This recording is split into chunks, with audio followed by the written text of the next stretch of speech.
से हाथ जोड़ के अपील करता हूं कि आने वाली 5 तारीख को अपने भाई अपने बेटे को हाथी के सामने वाला बटन दबाकर विजय बनाए। आपकी जीत मेरी जीत होगी। मैं एक नारा लगाऊंगा, आपको नारा लगाना है सभी साथियों को मेरे साथ। जय भीम, मान्यवर काशीराम अमर रहे, बहन कुमारी मायावती जिंदाबाद जिंदाबाद, बहन कुमारी मायावती जिंदाबाद जिंदाबाद। इन्हीं शब्दों के साथ मैं आप सबका धन्यवाद करता हूं यहां पधारने पर। सभी साथियों को जय भीम, जय मान्यवर काशीराम। बहुजन समाज पार्टी जिंदाबाद जिंदाबाद जिंदाबाद, बहन कुमारी मायावती जिंदाबाद जिंदाबाद जिंदाबाद। आप साथियों, अभी आपने असंध विधानसभा क्षेत्र के हमारे सम्मानित प्रत्याशी गोपाल राणा जी को सुना और उन्होंने आपको एक आश्वासन दिया कि वो आपके साथ कंधे से कंधे मिलाकर चलेंगे। मेरी भी आपसे ये अनुरोध है कि उनको सहयोग करें और ज्यादा से ज्यादा वोटों से उनको जिताने की जो है ना मैं अपील करता हूं। और मैं अब अनुरोध करता हूं कि हमारे हरियाणा प्रदेश के सम्मानित प्रभारी रणधीर बेनीवाल साहब, जो चंडीगढ़, पंजाब और हरियाणा प्रदेश के 3 प्रदेशों के प्रभारी हैं, वो आपको अब संबोधित करेंगे। मैं ये कहना चाहूंगा कि यहाँ बहुजन समाज पार्टी और इनेलो के बहुत सारे पदाधिकारी साथी जैसे धर्मवीर पाडा जी, फूल सिंह मंजूरा जी और यशवीर राणा जी जो जिला अध्यक्ष हैं इनेलो के, और बहुजन समाज पार्टी के जो प्रदेश के सचिव रामदास कर्णवाल, सोनल अम्बेडकर और जिला अध्यक्ष ईश्वर चोरा, तो बहुत सारे पदाधिकारी यहाँ आज उपस्थित है।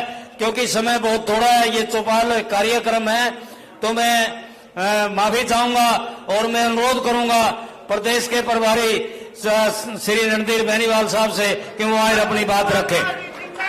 जिंदाबाद जिंदाबाद जिंदाबाद जिंदाबाद।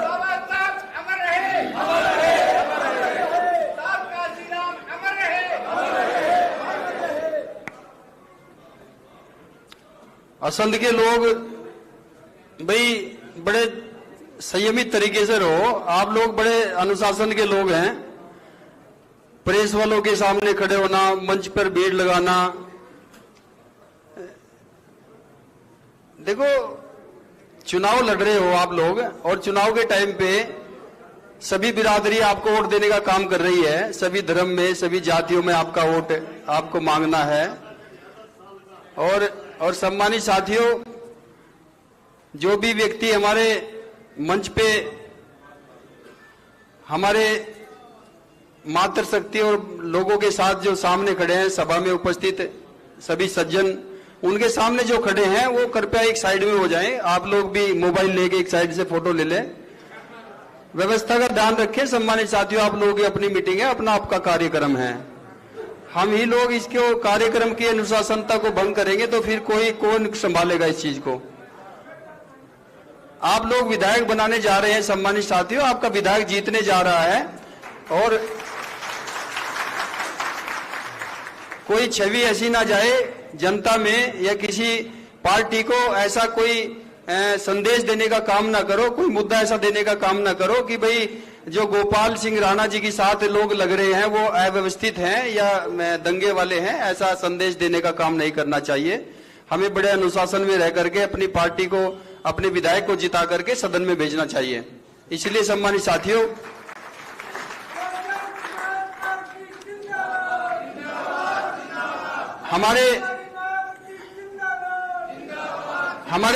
हमारे जो बहुजन समाज पार्टी के कार्यकर्ता हैं, खास करके वो ध्यान रखें, क्योंकि सम्मानित साथियों सर्वे समाज के लोग हैं और सभी का ध्यान रखना, सभी का हित का ध्यान रखना, ये हमारी जिम्मेदारी बनती है। सभी लोग इस चीज को ध्यान रखें सम्मानित साथियों, क्योंकि करनाल में सबसे ज्यादा पदाधिकारी आपस में खींचतान नहीं रखनी चाहिए। कार्यकर्ता हमारे पास छोटी छोटी बातों पर रुस जाते हैं, वो काम नहीं करना चाहिए। अब वो समय चला गया सम्मानित साथियों।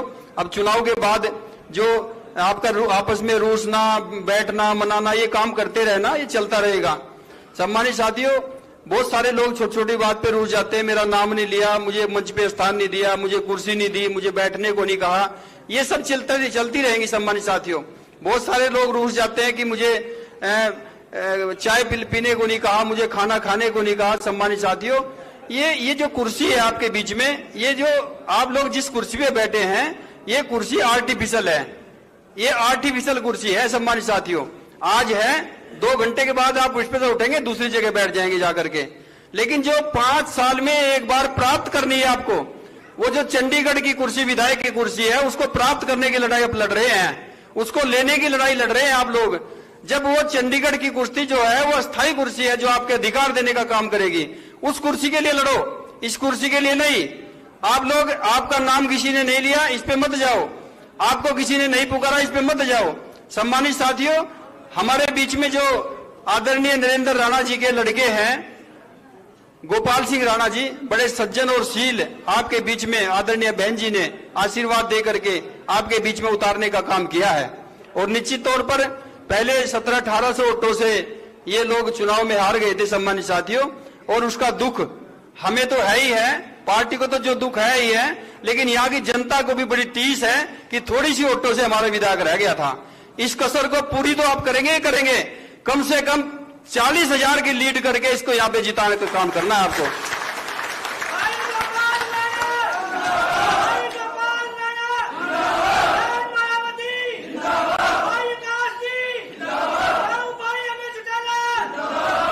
हमारे बीच में बाबा साहब भीमराव, सबके नाम लेंगे, बाबा साहब भीमराव अम्बेडकर, मान्यवर साहब श्री कांसीराम जी को नमन करते हुए, चौधरी देवीलाल जी का मान सम्मान करते हुए, श्री ओम प्रकाश चौटाला जी का भी मान सम्मान करते हुए, सम्मानित साथियों, आदरणीय बहन कुमारी मायावती जी, देश के सबसे बड़े सूबे उत्तर प्रदेश की 4 बार रही मुख्यमंत्री, उनको अपना आदर्श एवं नेता मानते हुए इस मंच पर उपस्थित आज की मीटिंग के मुख्य अतिथि आदरणीय बहन जी के विश्वास पात्र और बहुजन समाज पार्टी के एकमात्र उत्तराधिकारी आदरणीय श्री आकाश आनंद जी उपस्थित हैं। उनके लिए मैं तालियों की गड़गड़ाहट से स्वागत चाहता हूं। तालियों में कमजोरी है, तालियां इतनी तेज बजनी चाहिए, चंडीगढ़ की कुर्सी पे सुनना चाहिए। अगर आपकी तालियां चंडीगढ़ की कुर्सी पे चले गए तो समझो आज ही जीत गए, 5 तारीख को वोटिंग होगी, 8 तारीख को काउंटिंग होगी, लेकिन आज ही जीत गए।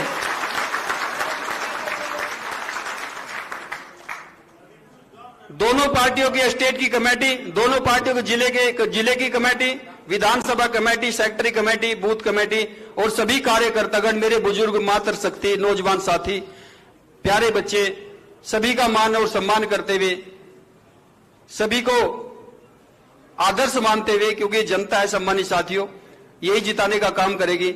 सम्मानित साथियों, आज मैं केवल इतना कहना चाहता हूं कि ज्यादा समय तो मैं अपने मुख्य अतिथि को देना चाहूंगा, क्योंकि बहुत दूर से आए, आगे भी बहुत कार्यक्रम लगे हुए सम्मानित साथियों। इसलिए केवल एक बात कहना चाहेंगे हम लोग सम्मानित साथियों, कि आप लोगों को आज से एक चर्चा में लगना है। चर्चा आपको घर में करनी है, बाहर करनी है, रिश्तेदारों में करनी है, आपको मित्रों में करनी है, दोस्तों में करनी है। चर्चा क्या करनी सम्मानित साथियों, कि इस बार तो हाथी जीत रहा है भाई, इस बार तो हाथी जीत रहा है। और सम्मानित साथियों, इसमें आपका एक पैसा नहीं लगता, आपका एक टका नहीं लगता, समय खर्च नहीं होता, आपको केवल बोलना है। आप चाहे किसी ट्रेन में सफर कर रहे हो, किसी बस में सफर कर रहे हो, किसी चौक पे खड़े हो, किसी दुकान पे खड़े हो, सरकारी नौकरी कर रहे हो, प्राइवेट नौकरी कर रहे हो, या महिलाओं की टोली में बैठे हो, बुजुर्ग की टोली में बैठे हो, नौजवान की टोली में बैठा हो, बच्चों की टोली में बैठे हो, आप किसी भी जगह हो, किसी भी स्थान पे हो, हॉस्पिटल में पेशेंट देखने जाए या बैंक्वेट हॉल में खाना खाने जाए, कहीं भी हो, आप लोगों को 2 शब्द कहने हैं, हाथी जीत रहा है भाई, इस बार तो हाथी जीत रहा है इस बार। और सम्मानित साथियों, जिस टाइम पे आप बैंक्वेट हॉल में खाना खाने जाएं, आपके सामने कांग्रेस के लोग होंगे, आपके सामने बीजेपी के लोग होंगे, आपके सामने विरोधी लोग होंगे। जब आप लोग खाना खाने की काम करेंगे, अपनी प्लेट में खाना डाला, चम्मच लिया, मुंह में डाला, 2 शब्द कहने हैं, हाथी जीत रहा इस बार तो। चर्चा करनी है। हाथी जीत रहा है, इस बार तो हाथी जीत रहा है। और जब आपके सामने जो कांग्रेस के व्यक्ति, बीजेपी के व्यक्ति होंगे, वो भी सुनने का काम करेंगे। और जब सुनेंगे, कहीं आप चौक पे भी खड़े हो वहां भी चर्चा होनी है, कहीं दुकान पे खड़े हो वहां चर्चा होनी है। जब आपके सामने कोई भी व्यक्ति खड़ा होगा, वो इस बात को सुनेगा कि हाथी जीत रहा है, तो अपने खेमे में जाकर के बोलेगा कि भाई वहां चर्चा ऐसी हो रही थी, हॉस्पिटल में ऐसी चर्चा हो रही थी, चौराहे पे ऐसी चर्चा हो रही थी, वेंकट हॉल में ऐसी चर्चा हो रही थी कि हाथी जीत रहा है। तो जो वहां पे चर्चा होगी, उनके लोगों का मनोबल डाउन होगा, और जो उनमें हमारे लोग भ्रमित होकर के शामिल हो रखे हैं, वो लोग अपने घर में वापस आने का काम करेंगे। वो सोचेंगे जब अपना घर मजबूत है, इनके घर में दिया जलाने का काम क्यों करे, इनके घर में रोशनी जलाने का काम क्यों करे, अपने घर में अपने घर को रोशन करने का काम करें। इसलिए सम्मानित साथियों, आज से ही लग जाए। जो पदाधिकारीगण हैं, उनके लिए बोर्डेशन है, बाध्यता है कि वो काम छोड़कर काम करे। और जो पदाधिकारी नहीं है, वो लोग इस काम को करें। सम्मानित साथियों, चर्चा करें। हाथी तो जीत रहा है, हाथी तो जीत रहा है, हाथी तो जीत रहा है। ये चर्चा करनी है आपको, ये आज से ही लग जाए सम्मानित साथियों। और निश्चित तौर पे जो हमारे युवा वर्ग के साथी हैं, जो मोबाइल चलाना जानते हैं, सोशल मीडिया पे प्रचार करना जानते हैं, उनको केवल 4 तरह के प्रोग्राम करने हैं। सोशल मीडिया पे, व्हाट्सएप ग्रुप पे सम्मानित साथियों, और फेसबुक के माध्यम से, इंस्टाग्राम के माध्यम से, ट्विटर के माध्यम से उनको प्रचार करने का काम करना है। रात दिन एक ही काम करना सम्मानित साथियों, जिसके मोबाइल में जितने भी नंबर हो, चाहे वो दोस्त का है या दुश्मन का है, जिसका भी नंबर है सम्मानित साथियों, उसको सीधा सीधा मैसेज करना है, हाथी जीत रहा है भाई, असंध के अंदर हाथी जीत रहा है, हम जीत गए सम्मानित साथियों, जीत गए। निश्चित तौर पे मैं कॉन्फिडेंस के साथ कहता हूं, हम लोग कॉन्फिडेंस के साथ कहते हैं कि ये सीट, इसकी चर्चा बहुत दूर तक है। पूरे हरियाणा में इस सीट की चर्चा है कि अगर पहले नंबर पर कोई सीट जीत रहे हैं, वो असंध सीट जीत रहे हैं आज की डेट में। इसलिए सम्मानित साथियों, हम लोग ज्यादा ना कहते हुए, आप इसी आशा और उम्मीद के साथ अपनी बात को खत्म करूंगा कि आप लोग आज से इस चर्चा में लग जाएंगे। आप घर जाएंगे, रिश्तेदार के यहाँ जाएंगे, चौक पे जाएंगे, दुकान पे जाएंगे, जहां भी जाएंगे, आपको चर्चा ही करनी है, बस हाथी जीत रहा है। गोपाल सिंह राणा जिंदाबाद, गोपाल सिंह राणा जिंदाबाद, बहन कुमारी मां जिंदाबाद, ये आपको नारे लगाने हैं जगह जगह सम्मानित साथियों। इसलिए अपनी बात को खत्म करते हुए मैं इस देश के युवा दिलों की धड़कन, अपने शब्दों से युवा दिलों के अंदर जगह बनाने वाले और बहुजन समाज पार्टी के एकमात्र उत्तराधिकारी आदरणीय श्री आकाश आनंद जी को मैं आग्रह करता हूं कि वो अपने शब्दों से जनसभा को संबोधित करने का काम करें। बहुजन समाज पार्टी जिंदाबाद, बहुजन समाज पार्टी जिंदाबाद, जिंदाबाद जिंदाबाद, इनेलो बसपा गठबंधन जिंदाबाद, जिंदाबाद जिंदाबाद, इनेलो बसपा गठबंधन जिंदाबाद, जिंदाबाद जिंदाबाद, इनेलो बसपा गठबंधन जिंदाबाद, जिंदाबाद जिंदाबाद, बहन कुमारी मायावती जी जिंदाबाद, जिंदाबाद जिंदाबाद, श्री ओम प्रकाश चौटाला जी जिंदाबाद, जिंदाबाद जिंदाबाद, श्री अभय सिंह चौटाला जी जिंदाबाद, जिंदाबाद जिंदाबाद, गोपाल सिंह राणा जिंदाबाद, जिंदाबाद जिंदाबाद, गोपाल सिंह राणा जिंदाबाद, जिंदाबाद जिंदाबाद, आकाश आनंद जी जिंदाबाद, जिंदाबाद जिंदाबाद, आकाश आनंद जी जिंदाबाद, जिंदाबाद जिंदाबाद, बहुजन समाज पार्टी जिंदाबाद, जिंदाबाद जिंदाबाद। माननीय आकाश आनंद जी।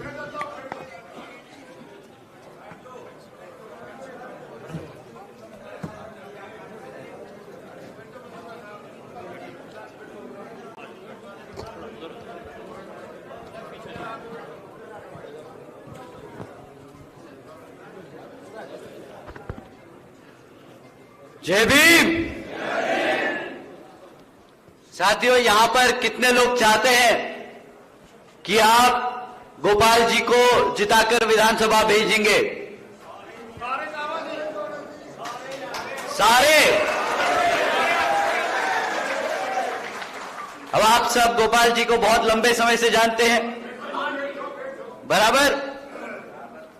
देखिए, गोपाल जी पार्टी के बहुत बड़े, बहुत ही निष्ठावान और बहुत ही डिसिप्लिन्ड नेता में से एक हैं। और मुझे पूरा भरोसा है कि जितने सारे यहां पे आज बहुजन समाज पार्टी और इनेलो पार्टी के सभी कार्यकर्ता हैं, समर्थक हैं, वो भी उन्हीं की तरह पार्टी के बहुत डिसिप्लिन्ड वर्कर हैं। मैं आप सभी से दरख्वास्त करूंगा कि जिस तरीके से यहां पार्टी चलती आई है उसी तरीके से सभा को हम आगे कैरी करें। तो मैं दरखास्त करूंगा हमारे जितने भी समर्थक हैं, जितने भी सुनने आए हैं, सब साथी लोग यहां पे अंदर की तरफ आ जाएं। आप सब जो उधर दरवाजे के पास खड़े हैं, आप सब इधर आ जाएं, आप सब अंदर आ जाएं, आ जाइए। और जो हमारे मीडिया बंधु हैं, या तो आप बीच में आ जाएं ताकि यहां पे हमारे जितने भी साथी लोग हैं वो देख सकें और सुन सकें, या आप लोग नीचे की तरफ बैठ लें। ठीक, आइए, आप सबसे दरख्वास्त है कि आप या तो बीच में आ जाएं ताकि पीछे के लोग देख सकें और सुन सकें। आप सबको रिस्पेक्ट दें, वो आपको रिस्पेक्ट करते हैं। आप सब प्लीज जगह दें, प्लीज। आप सब सेंटर में आ जाएं ताकि सब लोग देख सकें। और जो मंच पे सब एक्स्ट्रा लोग हैं वो सब इधर चेयर पकड़ लें, एक एक चेयर लेके बैठ लें। जो मंच पे भी एक्स्ट्रा है वो चेयर लेके बैठ लें।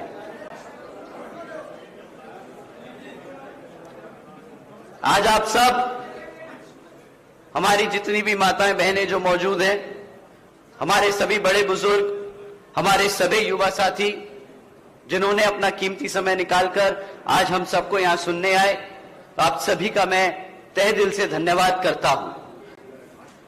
साथ ही आज इस विशाल चुनावी जनसभा को सफल बनाने के लिए हमारे बहुजन समाज पार्टी के और इंडियन नेशनल लोकदल के सभी पदाधिकारी एवं नेतागण और हमारे सबसे महत्वपूर्ण हमारे मूवमेंट की जान हमारे कार्यकर्ताओं ने जो मेहनत करी है इस जनसभा को सफल बनाने में, आप सभी का भी मैं तहे दिल से धन्यवाद करता हूं। इससे पहले मैं आप लोगों के बीच में अपनी बातें रखूं, मैं हमारे सभी संतों, गुरुओं, महापुरुषों को, जिसमें खासकर महात्मा ज्योतिबा फूले, छत्रपति शाहू जी महाराज, नारायण गुरु, पेरियार राम स्वामी जी, बाबा साहब डॉक्टर भीमराव अंबेडकर जी एवं मान्यवर साहब श्री काशीराम जी को नमन करता हूं। साथ ही बहुजन समाज पार्टी की राष्ट्रीय अध्यक्ष व उत्तर प्रदेश की 4 बार रही मुख्यमंत्री एवं पूर्व सांसद आदरणीय बहन जी के नाम से लोकप्रिय बहन कुमारी मायावती जी का भी पूरे तहे दिल से आभार प्रकट करता हूं।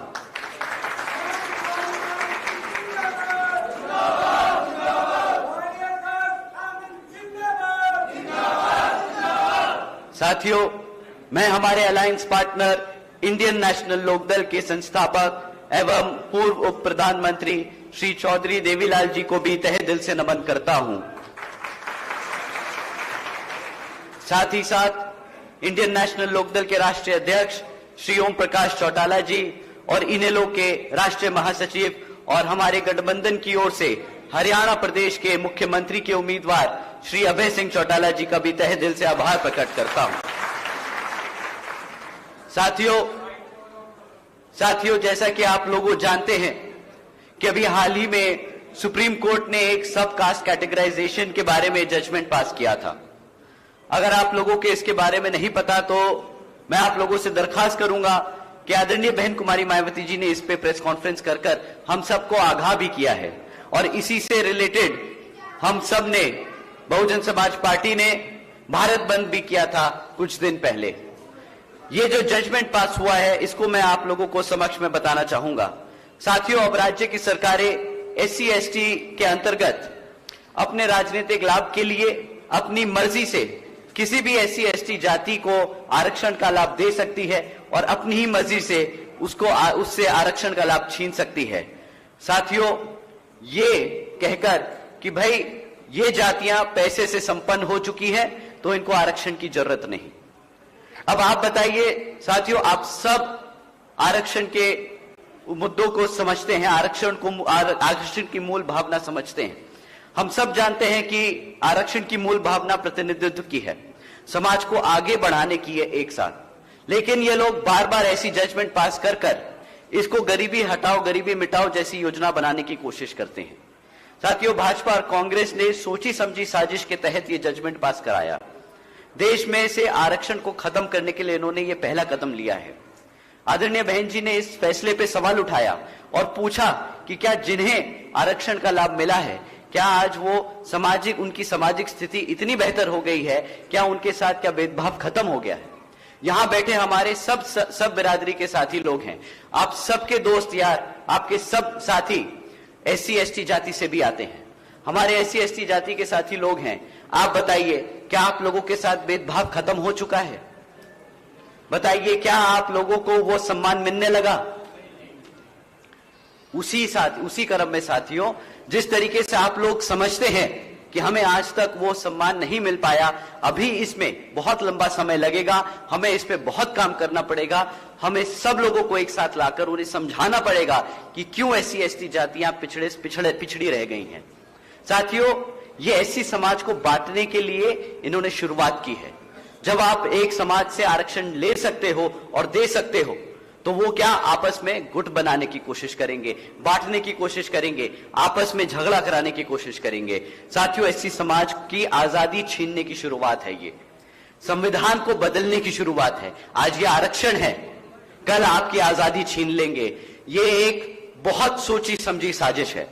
साथियों, संविधान बचाने के नाम पर भाजपा और कांग्रेस मिलकर संविधान को बदलकर हमारे आरक्षण को खत्म करने की कोशिश कर रही है।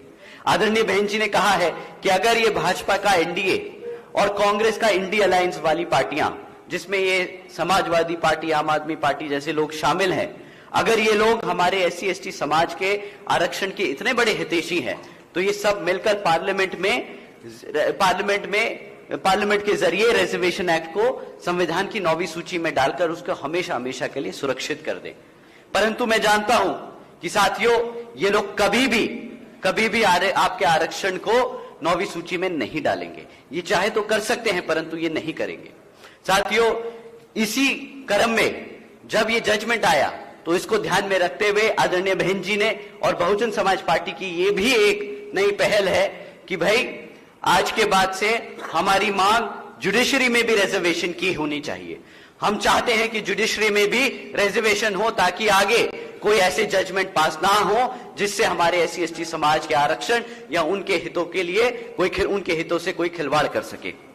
साथियों, जब बात आरक्षण की होती है, तो पिछले लोकसभा चुनाव में अभी 6 महीने भी नहीं हुए, ये राहुल गांधी जी, कांग्रेस के लोग संविधान की किताब दिखाकर आपको बोलते रहे, एससी एसटी समाज से बोलते रहे कि भाई हम तुम्हारे संविधान के लिए लड़ रहे हैं, तुम हमें वोट दो, हम तुम्हारे आरक्षण को बचाएंगे। परंतु जब ये जजमेंट पास हुआ, तो आप जानते हैं राहुल गांधी जी ने क्या स्टैंड दिया, उन्होंने क्या अपना डिसीजन दिया? कुछ नहीं, मुंह पे चुप्पी साधे विदेश भाग गए और पीछे से खरगे जी को आगे कर दिया। कांग्रेस के राष्ट्रीय अध्यक्ष श्री खरगे जी ने प्रेस कॉन्फ्रेंस करके उन्होंने स्टेटमेंट पास करी कि भाई आरक्षण तो पंडित नेहरू जी और गांधी जी की देन है। भाई ये समझते हैं कि भाई संविधान में आरक्षण बाबा साहब ने नहीं दिया, ये कहते हैं पंडित नेहरू जी और गांधी जी ने दिया है हमारे समाज को आरक्षण। अब राहुल गांधी जी तो चुप बैठे, विदेश पहुंच गए, वहां पे किसी ने उनसे सवाल कर लिया कि भाई आप बताइए रिजर्वेशन पे ये जो जजमेंट आया उसका क्या है? तो वो वहीं पे जजमेंट अपने स्टैंड क्लियर करके बोलते हैं, भाई जिस दिन हमारा अच्छा समय आएगा उस दिन हम संविधान से आरक्षण खत्म कर देंगे। अब आप बताइए, ये आदमी जो गांव-गांव, गली-गली, मोहल्ला-मोहल्ला घूम के आप लोगों को बता रहा था कि मैं आपके आरक्षण को बचाऊंगा, आपके संविधान को बचाऊंगा, उसे पहला मौका मिलता है, उसी में बोल देता है कि जिस दिन मेरा अच्छा समय आएगा, कांग्रेस पार्टी का अच्छा समय आएगा, हम आरक्षण खत्म कर देंगे। अब आप ही बताइए, क्या कांग्रेस को हक है? आप लोग मानते हैं कि कांग्रेस को वापस आना चाहिए अपने हरियाणा में? आपको लगता है क्या कांग्रेस पार्टी आपके समाज के हित में काम करेगी? साथियों, ये हित तो दूर की बात है, यहां पर आप लोगों ने सुना होगा श्री कुमारी शैलजा जी के बारे में किस तरीके से गंदे गंदे शब्द का इस्तेमाल किया गया है। हरियाणा की इतनी बड़ी दलित नेता है वो, हम उनका पूरा आदर सम्मान करते हैं, परंतु कुमारी शैलजा जी ने अपना पूरा जीवन कांग्रेस पार्टी में दिया। 40 साल से ज्यादा उन्होंने कांग्रेस पार्टी को मजबूत करने का काम किया, परंतु कांग्रेस पार्टी ने पलट के क्या किया? उनके खिलाफ जब आज मौका बनता है, आज हम हरियाणा प्रदेश में ऐसी स्थिति में आ गए हैं कि हम एक दलित नेता को एक ऊंचे स्तर पे भेज सकते हैं, तो वो क्या जातिवादी टिप्पणियां उन पे शुरू कर देते हैं, उनको पीछे करने का काम शुरू कर देते हैं। साथियों, कांग्रेस पार्टी में दलित या पिछड़ा समाज कितना भी काम कर ले, उनको कितना भी मजबूत कर दे, परंतु ये लोग आपको वो सम्मान नहीं दे सकते, वो सम्मान नहीं दे सकते जो यहां आपके घर में आपकी बहुजन समाज पार्टी और इनेलो की पार्टी दे सकती है। साथियों, हम ये लाइनें दोहरा रहे हैं और हम आपसे चाहेंगे कि ये लाइनें आप भी जाके गांव-गांव में दोहराइएगा। राहुल गांधी जी, हुड्डा जी और कांग्रेस पार्टी बाबा साहब विरोधी थे, बाबा साहब विरोधी हैं और बाबा साहब विरोधी रहेंगे। राहुल गांधी जी, हुड्डा जी और कांग्रेस पार्टी दलित विरोधी और आरक्षण विरोधी थे, दलित विरोधी और आरक्षण विरोधी हैं और दलित विरोधी और आरक्षण विरोधी रहेंगे। साथियों, राहुल गांधी जी जैसे नेता जो आरक्षण खत्म करना चाहते हैं, आप सबको इस मंच के माध्यम से मैं चेतावनी देता हूं कि संविधान हमारी पहचान है और आरक्षण हमारी आजादी आप जैसे नेताओं को छीनने नहीं देंगे, छीनने नहीं देंगे।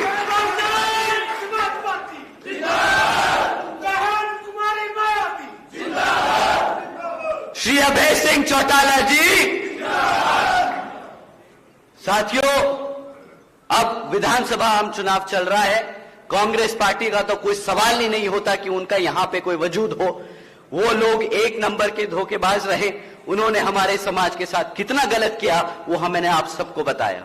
साथियों, परंतु भाजपा के लोग भी आप लोगों के बीच में आकर आपको फुसलाने का काम करेंगे, आपको भ्रमित करने का काम करेंगे, परंतु आपको उनसे सिर्फ 3 मुद्दों पे सवाल करने हैं, 3 क्षेत्र में सवाल करने हैं कि भाई पिछले 10 साल से तुम सत्ता में थे, तुमने हमारे शिक्षा के लिए क्या किया, हमारे बच्चों की शिक्षा के लिए क्या किया, हमारे बच्चों के रोजगार के लिए क्या किया, और हमारे यहाँ पे जो घर में खाना बनता है, यहाँ जो हमें आने जाने में खर्चा पड़ता है, यहाँ आसमान छूती हुई महंगाई को कम करने के लिए क्या किया। साथियों, मैं इनसे कभी भी जाति और बिरादरी के नाम पर, कभी भी धर्म के आधार पर इनसे आपको सवाल करने को नहीं कहूंगा, क्योंकि ये सत्ता में रहे हैं। इनका काम सर्व समाज को मदद करने का है, सर्व समाज के लिए काम करने का है।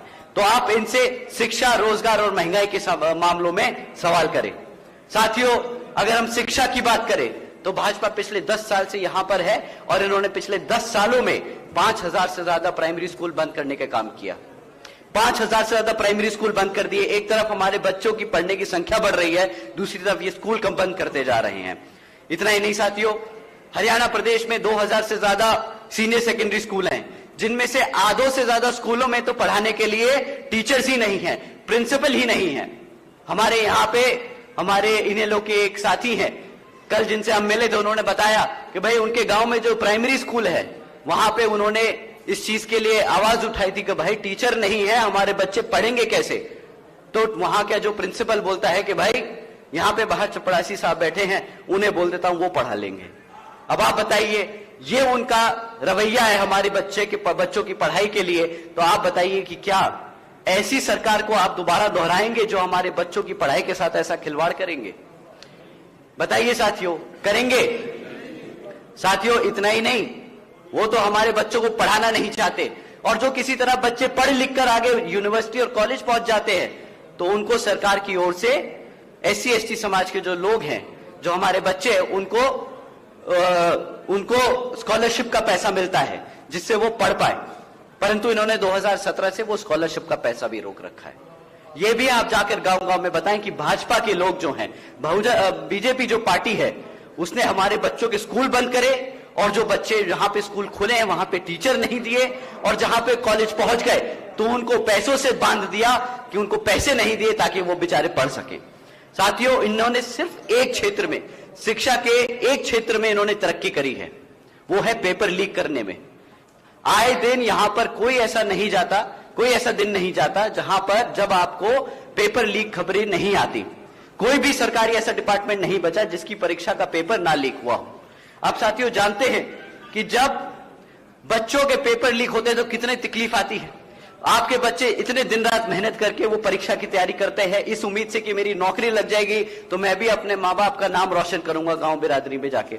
मेरा बाप भी जब चौपाल पे बैठेगा तो वो भी बड़े गर्व से बोलेगा कि भाई मेरा बेटा तो थानेदार लग गया, मेरा बेटा तो सिपाही लग गया।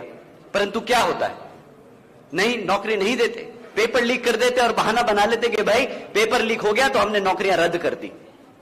अब बताइए, पढ़ाएंगे नहीं, लिखाएंगे नहीं, नौकरी नहीं देंगे तो ऐसी पार्टी को क्या दोबारा दोहराएंगे? ऐसी पार्टी को दोबारा ना है।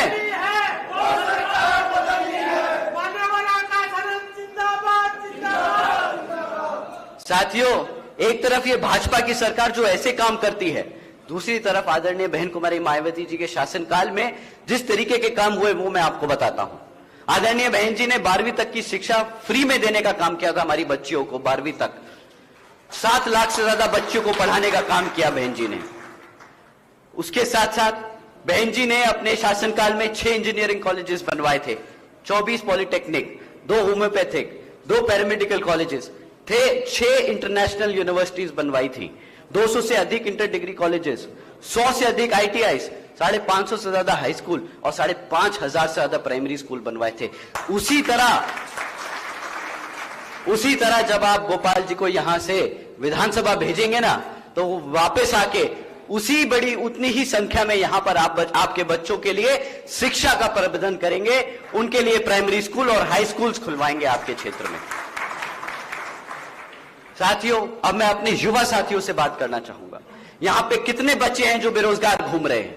हाथ उठा के बताएं कि कितने बच्चे बेरोजगार हैं और पढ़े लिखे हैं। सब कॉलेज पर, सब जो यहां पे 12वीं और कॉलेज पास है, बताइए। पैरामेडिकल पास। साथियों, आपका ही नहीं, पूरे हरियाणा में 40% युवा आज बेरोजगार घूम रहा है। और साथियों, ऐसा नहीं है कि बेरोजगारी का कोई मुद्दा है यहां पर कि वो यहां पे रोजगार नहीं है, काम नहीं है। आप जानते हैं कि सरकार के पास 2 लाख से ज्यादा सरकारी पद खाली पड़े हैं। अगर वो चाहे तो यहां पर हमारे सभी युवाओं को 2 मिनट में रोजगार दे सके, वो 2 लाख पद भर दे और सबको रोजगार दे दे, परंतु वो ये रोजगार नहीं देते। आप जानते हैं जिन बच्चों को रोजगार, जो पढ़े लिखे बच्चे हैं जिनको कॉलेजेस में एक बार को रोजगार लग गया था, एक बार नौकरी लग भी गई थी, उन्हें कॉन्ट्रैक्चुअल जॉब दी थी, उन्हें परमानेंट नहीं किया। 10 साल से कॉलेज के लेक्चरर्स जो बैठे हैं वो बेचारे परमानेंट होने की मांग कर रहे हैं, पर आज तक परमानेंट नहीं किया। हमारे यहां पे जो क्लेरिकल वर्कर्स हैं वो अपनी बेसिक पे को 35,000 रुपए की मांग कर रहे हैं, उनकी भी नहीं सुनी। साथियों, इन्होंने क्या किया है? ये सरकारी डिपार्टमेंट चलाने के लिए उन्होंने क्या किया? उन्होंने सिर्फ कौशल विकास जैसी योजनाएं चलाकर जो पक्की नौकरियां हैं उनको भी कच्चा करने का काम किया है। एक तरफ ये लोग हैं जो पक्की नौकरियों को भी कच्चा कर रहे हैं, जो सरकारी पद खाली पड़े उन्हें भरने का काम नहीं कर रहे और हमारे बच्चों को रोजगार नहीं दे रहे, उन्हें गुलाम बनाने की कोशिश कर रहे हैं। और एक तरफ इनेलो बसपा की सरकार है। साथियों, जैसे आदरणीय बहन जी ने यूपी में 90,000 से ज्यादा शिक्षकों को रोजगार दिया था, 1 लाख से अधिक सफाई कर्मचारियों को रोजगार दिया था, 2 लाख से अधिक पुलिस फोर्स में भर्ती करी और 30 लाख से ज्यादा सभी अपर कास्ट के समाज के हमारे भाई हैं जो युवा साथी हैं, उनको विभिन्न सरकारी पदों पे नियुक्त करने का काम किया था। साथियों, उसी तरीके से यहां पर हमारे सभी युवाओं को रोजगार देने का काम किया जाएगा। और मुझे पूरा भरोसा है यहां पर जो हमारे प्रत्याशी हैं गोपाल जी, वो आप लोगों की बातों को गांव-गांव जाकर आप लोगों से समझेंगे, आप लोगों के बच्चों, आपके बच्चों की तकलीफ समझेंगे और उनको रोजगार दिलाने का काम करेंगे। और बहुजन समाज पार्टी और इनेलो पार्टी जब सत्ता में बैठी होगी तो हमारा फर्ज बनेगा कि आपके यहां के जितने भी युवा साथी हैं सबको रोजगार दिया जाए, ये हमारा वादा। साथियों, तीसरा मुद्दा महंगाई का, जिन पे आपको इनसे सवाल करना है। साथियों, महंगाई के नाम पर ये लोग बोलते हैं कि मुफ्त में राशन ले लो, तुम 500 रुपया में गैस का सिलेंडर ले लो। अब आप बताइए, क्या हम सब इतनी मेहनत करके जो कमाई करते हैं इसलिए कमाते हैं या अपने बच्चों को इसलिए पढ़ा लिखाते हैं कि हमें किसी के सामने हाथ फैलाना पड़े, भीख मांगनी पड़े? बताइए, क्या हमारा समाज स्वाभिमानी समाज नहीं है? क्या हमारा राजपूत समाज, क्या हमारा दलित समाज, क्या हमारा गुर्जर जाट समाज इतना स्वाभिमानी है कि वो किसी के सामने हाथ फैलाए अपना खाने पाने के लिए? बताइए, आप लोग स्वाभिमानी लोग हैं कि नहीं? जब आप लोगों ने इनको सत्ता में बिठाया, इस वादे पे तो नहीं बिठाया था ना कि भाई मुफ्त में राशन दोगे, इसलिए बिठाया था कि यहां पे रोजगार के मौके दोगे ताकि हमारे बच्चे कमा लिखा के खुद खा सके, हमें किसी के सामने हाथ ना फैलाना पड़े। परंतु ये बड़े लोग गर्व से बताते हैं कि हमने 80 करोड़ जनता को मुफ्त में राशन दिया है। 80 करोड़ जनता को मुफ्त में राशन दिया, इसका मतलब 80 करोड़ जनता को इन्होंने गरीबी रेखा से नीचे ढकेल दिया, ताकि उन्हें अपने आप कमाने का वो जरिया ही खत्म कर रखा है। अब आप ही बताइए, क्या इसलिए हमने इनको सत्ता में बिठाया था? इसलिए हमारे समाज ने इनको, हरियाणा की जनता ने इनको सत्ता में बिठाया था कि हमारे लोगों को गरीबी रेखा से नीचे ढकेल दे?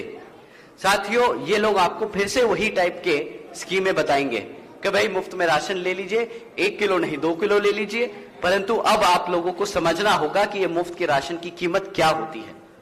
साथियों, जब आपको 1 किलो या महीने का जो राशन मिलता है, तेल अनाज मिला मिला के, इसकी कीमत जो ले दे के है वो 1000 रुपए से ऊपर की किसी भी सूरत में नहीं आती। आपको साल का 12,000 रुपए से ऊपर का राशन नहीं देते ये लोग।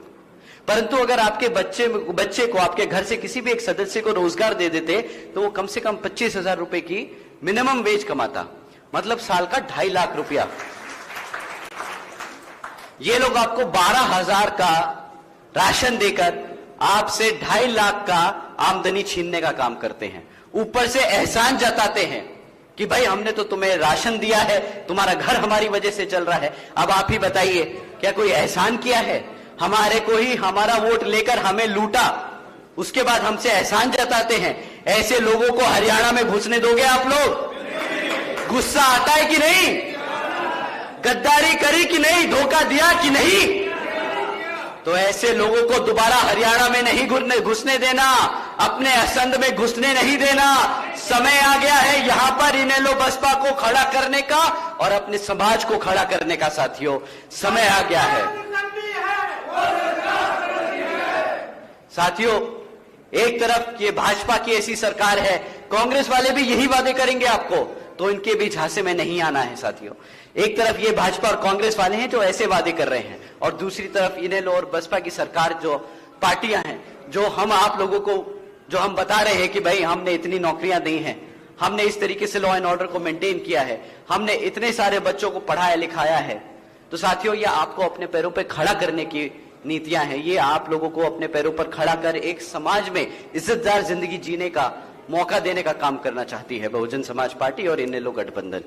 साथियों, मेरी आप लोगों से बस यही अपील है कि आप सब, मेरी व खासकर आदरणीय बहन कुमारी मायावती जी की यही अपील है कि आप इस विधानसभा चुनाव में आप सभी लोग हर मोर्चे पर सावधान रहिएगा। आपका वोट बहुत कीमती है। आपका वोट कोई खरीद ना पाए, आपका वोट कोई लूट ना पाए, आपका वोट कोई किसी से पढ़ने से रह ना जाए। ध्यान रखिएगा, 5 अक्टूबर को आप लोगों को घर से निकल कर बूथ पर पहुंचकर वोट डालने जाना है। आप तो जाएंगे, आप अपने साथ 5 साथियों को लेके जाएंगे जिनसे आप वोट डलवाएंगे। मैं आप लोगों से दरखास्त करूंगा कि भाई किसी भी जाति, बिरादरी, धन, बल, मंदिर, मस्जिद या किसी भी भावना आदि के नाम पर आपको कोई भटका ना ले, कोई दुरुपयोग ना करने आपके वोट का। क्योंकि साथियों, देश की हर महिला, पुरुष व युवक को वोट देने का अधिकार परम पूज्य बाबा साहब डॉक्टर भीमराव अंबेडकर जी की अति महत्वपूर्ण देन है। मैं आप सभी से ये खास अपील करता हूं कि आप लोग यहां विधानसभा असंध में बसपा के उम्मीदवार श्री गोपाल सिंह राणा जी को चुनाव लड़ाकर यहां से जिताकर विधानसभा भेजने का काम करें, और आने वाले विधानसभा चुनाव में यहां पर बसपा के सामने वाला बटन दबाकर, यानी हाथी के चुनाव चिन्ह के सामने वाला बटन दबाकर उन्हें भारी मतों से जिताए और यहां से चंडीगढ़ भेजने का काम करे, ताकि वापस पलट के जब वो आए तो आपकी सेवा में लग जाए, तुरंत ही आपकी सेवा में लग जाए। साथियों, ये मेरे साथ मैं दरखास्त करूंगा हमारे प्रत्याशी जी को ये लाइन दोहराने के लिए। सर, कर्म कसने का समय आ गया है, सत्ता छीन के का समय आ गया है, शासक बनाने का समय आ गया है। जय भीम, जय भारत। साथियों, आप लोग अपनी कमर कस लीजिए, आप लोग अपनी कमर कस लीजिए, क्योंकि सत्ता छीनने का समय आ गया है। ये आपकी ओर से सत्ता छीन के आपके हाथों में देने का काम करेंगे, और अब पहली बार हरियाणा में यहां की जनता शासक बनेगी, यहां के समाज शासक बनेंगे, ना कि कोई और आपके ऊपर राज करेगा। जय भीम, जय भारत।